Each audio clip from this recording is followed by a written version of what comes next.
तुमचं आज भास्कर सूर्यवंशी यांच्या सेवानिवृत्तीच्या कार्यक्रमानिमित्त व्यासपीठावर उपस्थित सन्माननीय भास्कर सूर्यवंशी, त्यांच्या पत्नी सन्माननीय शिक्षक पदवीचे ज्ञानेश्वर परदेशी सर आणि आमचे आदरणीय मुख्याध्यापक बुधवंत सर, सकाळपासूनच असं उन्हाळ्याचं वृक्ष वातावरण, पण या वृक्ष वातावरणामध्ये पण एक आपल्या मधुर आवाजाने पावित्र्य आणि माधुर्य निर्माण करणारे आमच्या मुळे मॅडम यांनी खरं तर ह्या वातावरणामध्ये पावित्र्य आणि माधुर्य निर्माण केलं, म्हणून या कार्यक्रमाला रंगत आली. नावामध्ये भास्कर आहे, पण हा भास्कर आज अस्ताला जात आहे. उद्यापासून तर अस्तापर्यंत सूर्याचं एकच काम असतं, सर्वांना प्रकाश देणे आणि आपल्या प्रकाशाने ज्ञानाचे आणि आनंदाचे मळे फुलवणे. ज्ञानाचे आनंदाचे मळे फुलवत फुलवत असेच आमचे भास्कर सूर्यवंशी आज सेवानिवृत्त होत आहे.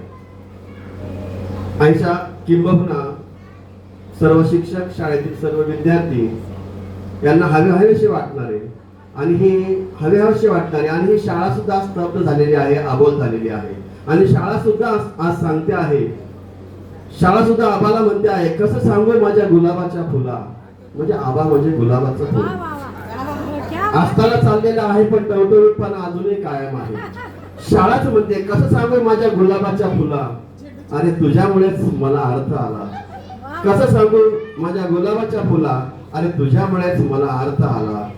आबा तुला सुगंध तुला रंग, आबा तुला सुगंध तुला रंग, आबा तुझा राहू दे ना अजूनही आम्हाला संग, आबा तुझा राहू दे ना अजूनही आम्हाला संग. अशी शाळा आज आम्हाला जाता जाता म्हणत आहे. पण जाणं आणि येणं ठरलेलंच आहे. ज्या दिवशी आपण सेवेमध्ये दाखल होतो त्या दिवशीच आपली सेवानिवृत्तीची तारीख सुद्धा ठरलेली असते. मग ही सेवानिवृत्ती तारीख ठरलेली आहे, आबा सेवानिवृत्त होत आहे. पण आबा आता मस्त जगायचं, मस्त जगायचं. आबाची नाजी माझी तशी खास मैत्री नाही आणि आबाने माझ्याकडे कधी ढुकून पण बघितलं नाही, आज पण बघितलं आणि आज पण ढुकून बघितलं नाही. मी आबा करतो, आबा इकडं. पण आबाचं माझं एक प्रेमाचं नातं पण आहे, आमाचं माझं आज प्रेमाचं नातं पण आहे. आम्ही कधी भेटलो नाही आणि कधी एकत्रित बसलोही नाही, पण मैत्रीची नशा मात्र कायम आहे. आम्ही कधी बसलोही नाही, कधी भेटलोही नाही, पण मैत्रीची नशा मात्र कायम आहे. आणि तो मैत्रीचा धागा घेऊनच आज मी आबा समोर इथं आलेलो आहे. आम्ही आपण जगत असताना असंच जगावं की दुसऱ्याच्या चेहऱ्यावर स्मित हास्य निर्माण करावं. आपल्या शेजारी सुद्धा आली पाहिजे, आबा आले आबा आले आबा आले म्हणत शेजारी सुद्धा आली पाहिजे. तिच्या चेहऱ्यात सुद्धा आनंद निर्माण झाला पाहिजे, आबा आले आबा आले. आणि ती सुद्धा म्हणली पाहिजे, ती बघ मामा आले. म्हणजे एवढं आपण आपल्याला जगत असताना दुसऱ्याच्या चेहऱ्या आनंद निर्माण झाला पाहिजे. त्यांचे वडील मणिराम या ठिकाणी उपस्थित आहे. त्यांच्या नावातच मनी म्हणजे पैसा आहे आणि पैसा म्हणजेच राम. आजच्या जीवनामध्ये पैसा म्हणजेच राम. जगण्यासाठी पैशाची गरज आहे, परंतु सर्वस्व हा पैसा नाही. आपण आपली सेवा करत असताना, आपली सेवा म्हणजे आपलं अर्थकारण, आपलं जगण्याचं साधन. पण त्या जगण्याचं साधन जरी अर्थकारण असलं तरी आपल्या अंगामध्ये ज्या विविध कला आहेत त्या कलांचा आविष्कार करण्याचं साधन सुद्धा आपली शाळा आहे. आता मी तर सरळ माझ्या शाळेमध्ये, आता मी सुद्धा 3-4 महिन्यानंतर सेवानिवृत्त होणार आहे. मी सरळ गोंधळाची गाणी लिहितो आणि पोरांमध्ये बोलत बसतो आणि बोलतो, भंडारा उतरीत गोंधळी आले दारात, बाई झोपच्या भरात. मी झोपाच्या बोलल्या, झोपेच्या नाही बोलतो, म्हणजे गोंधळ रात्रीचाच असतो. भंडारा उतरीत गोंधळी आले दारात, बाई झोपेच्या भरात. आनंद मिळू दे सुख मिळू दे, पाळणा हरू दे घरात, बाई आनंदाच्या भरात. आता आपल्याला काय पाळणा मिळणं हवायचं नाही, आपल्याला नातवाचा पाळणा हलवायचा आणि पाळणा हलवायचा आहे. बायको गेली बाजारी, बायको गेली बाजारी, सोनबाई स्वयंपाक करी, बायको गेली बाजारी, सोनबाई स्वयंपाक करी, तोपर्यंत आबा हलव पाळण्याची दोरी. म्हणजे आपल्याला ही कामं आपल्याला करायची. आपला हा एक व्यासंग आपला जपायचा आहे. आपल्याला काही पहाटेचं उठून, पहाटेचं काही लवकर उठायचं नाही. पहाटेची लवकर उठणारी माणसं खूप मोठी होतात म्हणतात. आपल्याला काही पहाटे उठायचं नाही, जेव्हा जागेल तेव्हा उठायचं आणि आबा सरळ बाहेर सुटायचं. 2 तास घरात यायचंच नाही, म्हणजे घरच्याला त्रास नाही आणि आपल्याला त्रास नाही. अगदी मनसोक्त जीवन जगायचं. आणि शेवटी एक विनोदाचा भाग नाही, एक आपल्या कार्याकडे लोकांना बघताना काहीच दुःख सुद्धा होतं.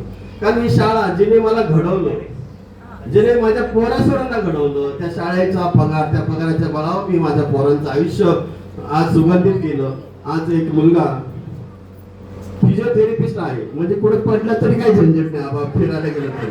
आणि एक मुलगी डॉक्टर आहे, म्हणजे त्याचं तेवढं काम मात्र बरोबर आबाने केलं. आणि शेवटी शाळा सोडून जाताना शेवटी शाळा म्हणतेच आयुष्यभर आनंदित राहा. कोणाला म्हणते? गुलाबाच्या फुलाला. आयुष्यभर आनंदित राहा. हा सत्कार आज सत्कार होत आहे, उद्या पण आपला सत्कार घ्यायचा आहे. आज ही संधी आहे आपल्याला. आपले हा शिक्षक म्हणून पेक्षा केला, आपल्याला नवीन पैसा निर्माण करायचा आहे. गुलाबाच्या फुलाला शेवटी शाळा म्हणते आयुष्यभर सुगंधित राहा. आयुष्यभर सुगंधित राहा, मिळू दे तुला सत्काराच्या निरनिराळ्या वाटा. आयुष्यभर सुगंधित राहा, मिळू दे तुला सत्काराच्या निरनिराळ्या वाटा. मी सुद्धा तुझ्याकडे आनंदाने पाहिन होऊन सागराच्या लाटा. मी सुद्धा तुझ्याकडे पाहिन होऊन सागराच्या लाटा. तर आबा, ही शाळा तुझ्याकडे सागराच्या लाटा होऊन उसळत उसळत आनंदाने पाहिन. तुझा आनंद पाहिजे, तुझं सुख पाहिजे. आणि मी सुद्धा या प्रसंगी तुझ्या या सेवेला तू आज पूर्णविराम देत आहेस. पण तू तुझी सेवा आनंदाने पार पडली. माणसाकडे मागे ढुकून बघायचं नाही. माणसं विविध प्रकारचे असतात.